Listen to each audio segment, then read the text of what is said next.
जिंदगी का सफर सुहाना हो, इसके लिए सावधान रहना जरूरी है। रोजमर्रा की आपाधापी में कुछ देर बैठकर सोचना समझना भी जरूरी है कि आपके आसपास क्या हो रहा है और जो कुछ हो रहा है उससे हमारी जिंदगी, हमारा परिवार कैसे प्रभावित हो सकता है। इसलिए हॉर्न बजाकर बाखबर करने वाली खबर जरूरी होती है। और आज की ये खबर हम सबकी जिंदगी से जुड़ी है। कहा जाता है कि जल ही जीवन है, व्यर्थ न गवाएं पेयजल, हर घर नल हर घर जल। ये स्लोगन लिखे हुए होर्डिंग्स भी देखने को मिल जाएंगे। लेकिन इतने भर से ही बात खत्म नहीं हो जाती, क्योंकि पानी के बिना जीवन की कल्पना भी नहीं की जा सकती। ये खबर इसलिए कि हमारे देश में वाटर क्राइसिस लगातार बढ़ रहा है और साल 2047 में जब भारत को विकसित राष्ट्र बनाने की बात हो रही है, उस वक्त देश में जल संकट बेहद भयावह होगा। इसी जल संकट से निपटने के लिए दिल्ली में एक सेमिनार हुआ, जिसमें केंद्रीय जल शक्ति मंत्री गजेंद्र सिंह शेखावत समेत कई एक्सपर्ट्स ने भी शिरकत की। लेकिन बात इतने भर से नहीं बनेगी। सरकार की इस मुहिम में हमें और आपको भी शामिल होना होगा। इसलिए सावधान रहना जरूरी है और दूसरों के लिए भी हॉर्न बजाना जरूरी है।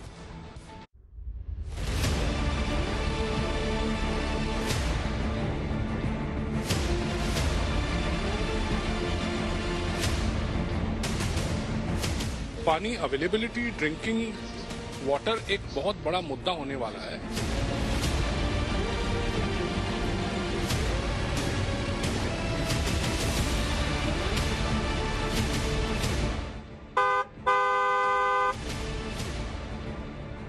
मशहूर अंग्रेजी कवि सैमुअल टेलर कॉलरीज की एक प्रसिद्ध कविता है the rime of the ancient mariner, जिसमें वो कहते हैं कि water water everywhere but not a drop to drink. क्या आज हम उस दहलीज की तरफ बढ़ रहे हैं जहां पीने के शुद्ध पानी के लिए मारामारी होने वाली है? एक अरसे पहले हिंदी के महान कवि रहीम ने बिन पानी सबसून को भले ही किसी दूसरे संदर्भ में कहा था, लेकिन ये मौजूदा वक्त में मौजूद है। पानी अवेलेबिलिटी, ड्रिंकिंग वाटर एक बहुत बड़ा मुद्दा होने वाला है। एंड 2047 में जो बात करते हैं, आई थिंक मेजॉरिटी पॉपुलेशन के पास पानी के लिए पैकेज वाटर एक ऑप्शन रहेगा। बिकॉज जमीन के अंदर जो पानी है, एक तो उसका जो एक्सप्लॉयटेशन है वो एक लिमिट से ज्यादा हो रहा है। शायद उन्हें सैकड़ों वर्षों पहले ही इस बात का अंदाजा था कि इंसान पानी के मोल को कभी नहीं समझेगा, और जब समझेगा तब तक बहुत देर हो चुकी होगी। जिस देश में जल को जगदीश मानने की परंपरा थी, दुर्भाग्य से उसी देश में आज वाटर रिसोर्सेज दुनिया के सबसे ज्यादा कंटेमिनेटेड वाटर रिसोर्सेज के रूप में आइडेंटिफाइड है। निश्चित रूप से हमारी पीढ़ी के लिए इस पर विचार करने की आवश्यकता है। और इन सब विषयों पर केवल सरकार विचार करे और काम करे, ये यथेष्ट नहीं है, ये पूरा नहीं है। समाज के हर एक व्यक्ति को, घटक को उसके लिए चिंतन करने, विचार करने, रिस्पॉन्सिबिलिटी को के साथ में काम करने, व्यवहार करने की आवश्यकता है। इसी जल की अहमियत को समझने के लिए दिल्ली के इंडिया हैबिटेट सेंटर में इंडियन चैम्बर ऑफ कॉमर्स की तरफ से एक सेमिनार हुआ, जिसमें केंद्रीय जल शक्ति मंत्री गजेंद्र सिंह शेखावत ने भी शिरकत की। समिट में ये जिक्र किया गया कि 2047 तक भारत में पानी की किल्लत बढ़ने वाली है और इसे कैसे दूर किया जा सकता है। आबादी के लिहाज से 2047 तक भारत में पानी की समस्या और ज्यादा गंभीर हो सकती है। लेकिन अच्छी बात यह है कि सरकार ने इस समस्या को पहचाना है और इसे दूर करने के लिए तमाम तरीके भी अपना रही है। एक बड़ा तरीका उसमें से ये है कि कई सारे स्टार्टअप को इस फील्ड में धकेला गया है। कई सारे युवाओं को ये बोला गया है कि वो ऐसे स्टार्टअप लेके आए जो कि वाटर रिसाइकल या फिर वाटर ट्रीटमेंट पर काम करें। अगर इस समस्या को हम एक बिजनेस से जोड़ देंगे और ये बिजनेस, ये इंडस्ट्री अगर बड़ी हो गई, तो शायद इस समस्या का हल भी जल्द ही मिल जाएगा। और जिस तरह से हम डर रहे हैं कि 2047 में क्या होगा, शायद ये डर, ये समस्या और ज्यादा कम हो जाएगी। शेखावत ने कहा कि वैसे तो पूरी दुनिया में पानी की बड़ी किल्लत है, लेकिन भारत में आने वाले दिनों में ये समस्या और गहरी हो जाएगी और उसका कारण तेजी से बढ़ता शहरीकरण है। हमारी चुनौती इसलिए और भी बड़ी है कि दुनिया में सबसे तेज गति से अर्बनाइजेशन हमारे देश में हो रहा है। दुनिया में पूरी में अर्बनाइजेशन हो रहा है, लेकिन भारत में उसकी गति जो है विश्व के परिप्रेक्ष्य में सबसे अधिक है।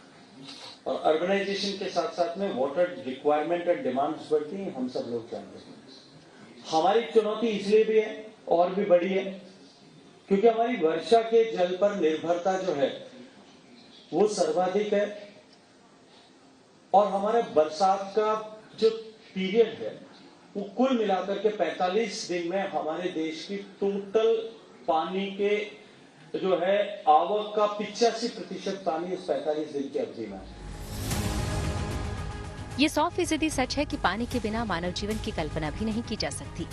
पृथ्वी की 3/4 सतह पानी से ढकी जरूर है, लेकिन इसमें साफ पानी का प्रतिशत बहुत कम है और यदि साफ पानी की मात्रा कम हो जाती है तो ये भविष्य में बड़े मुद्दे पैदा कर सकता है। देखिए, नदी पोखर जैसे हैं, हमारे पुराने समय में बहुत सारे इस तरह के उपाय हमने करके रखे थे। तालाब कह लीजिए, पोखर कह लीजिए, या हम कुएं या पहले क्यारियां होती थी, तो रानी की वाव बोल के हम सुनते हैं वो हिस्ट्री के अंदर में। परंतु ये सारी चीज़ों का इजाद इसलिए किया गया था क्योंकि ये हमारी ज़रूरतों को, पानी की ज़रूरत को पूरा करती थी। वैसे तो 2 विश्व युद्ध हो चुके हैं और अब जब कभी तीसरा विश्व युद्ध हुआ तो वो पानी के लिए होगा। लिहाजा हमें पानी के महत्व को समझना होगा और हमें पानी के हर बूंद का उपयोग करना होगा। आप वेस्टेज को कैसे बचा पाएं? जैसे एग्रीकल्चर सेक्टर में करीब करीब 80% पानी यूज होता है, बाकी कंजम्पशन में और चीजों में होता है। तो हर एक सेगमेंट में आप पानी के यूसेज को कैसे एफिशिएंट बनाएं, वेस्टेज को कम करें through new technologies and innovation. दुनिया में जल की किल्लत को देखते हुए करीब 34 साल पहले ही ये भविष्यवाणी कर दी गई थी कि अगला विश्व युद्ध जल को लेकर होगा। बताया जाता है कि ये भविष्यवाणी संयुक्त राष्ट्र के 6ठे महासचिव बुतरस घाली ने की थी। देखिए, पानी को आज हम सब लोग ये समझते हैं कि पानी तो फ्री है।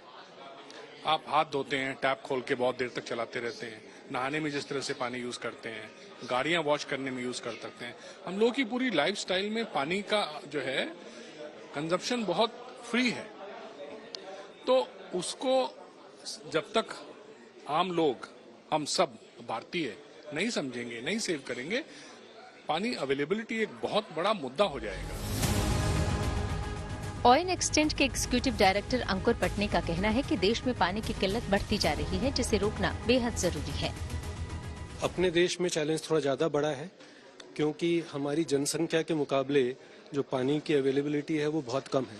4% पानी है दुनिया का और जनसंख्या का प्रतिशत बहुत ज़्यादा है, तो इसलिए वाटर स्ट्रेस हमारे देश के अंदर ज़्यादा है। बता दें कि पंजाब, हरियाणा, पश्चिमी उत्तर प्रदेश में भूमिगत जल स्तर गिरता जा रहा है। वहीं राजस्थान, महाराष्ट्र, उत्तर प्रदेश, ओडिशा जैसे राज्यों में समस्या गंभीर है। महाराष्ट्र के विदर्भ, उत्तर प्रदेश, मध्य प्रदेश, बुंदेलखंड में पानी की समस्या गंभीर बनती जा रही है। अब सवाल उठता है कि क्या हम केवल 11% जल संरक्षण कर विकसित राष्ट्र की कल्पना कर सकते हैं? क्योंकि अपने देश में सिंचाई के लिए सबसे ज्यादा भूमिगत जल का उपयोग होता है, जो कुल सिंचाई जल के लगभग 90% है। हालांकि अच्छी बात यह है कि जल की किल्लत से निपटने के लिए भारत सरकार अभी से सतर्क हो गई है और इस पर काम भी शुरू हो चुका है, जबकि दुनिया के दूसरे देशों में जल संरक्षण को लेकर काफी काम हुआ है। अब भारत के लोगों को भी इसके लिए जागरूक होना होगा, अन्यथा यहाँ कब अकाल जैसे हालात बन जाए कहा नहीं जा सकता। लिहाजा खुद भी अलर्ट हो जाएं और दूसरों को भी सावधान करने के लिए हॉर्न बजाएं। दिल्ली से Manish Chaurasia, good news today.